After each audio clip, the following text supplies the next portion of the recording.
ഇന്ദിരാഗാന്ധിയെ പറ്റി പറയുകയാണെങ്കിൽ അന്നും ഇന്നും ഇന്ത്യ കണ്ട ഏറ്റവും ഉറച്ച തീരുമാനങ്ങൾ എടുക്കുന്ന ഒരു കരുത്തയായ നേതാവ് എന്ന് തന്നെ പറയണം. പക്ഷേ ഒരു വനിതാ പ്രധാനമന്ത്രിയായ ഇന്ദിരാഗാന്ധി ഇന്ത്യൻ ജനാധിപത്യത്തിന്റെ കറുത്ത ദിനങ്ങൾ ആയി അറിയപ്പെടുന്ന അടിയന്തരാവസ്ഥ പ്രഖ്യാപനം നടത്തുമെന്ന് ആരും തന്നെ സ്വപ്നത്തിൽ പോലും കരുതിയിരുന്നില്ല. ശരിക്കും പറഞ്ഞാൽ അടിയന്തരാവസ്ഥ പ്രഖ്യാപനം 1-2 ദിവസങ്ങൾ കൊണ്ടുണ്ടായതല്ല.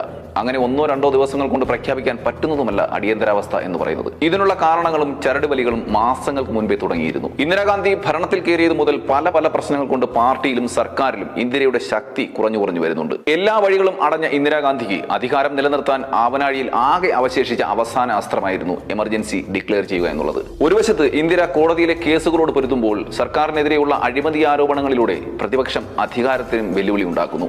1966 ഇന്ദിരാഗാന്ധി അധികാരത്തിൽ വന്നു. അതിന്റെ അടുത്ത വർഷം മുതൽ തന്നെ ജുഡീഷ്യറിയുമായുള്ള ഇന്ത്യയുടെ യുദ്ധവും ആരംഭിക്കുന്നു. 1967 ഫെബ്രുവരി 27 ഗോലക്നാഥ് വിഷയത്തിലുണ്ടായ സുപ്രീം കോർട്ടിന്റെ വിധിയായിരുന്നു എല്ലാത്തിനും തുടക്കം എന്ന് തന്നെ പറയാം.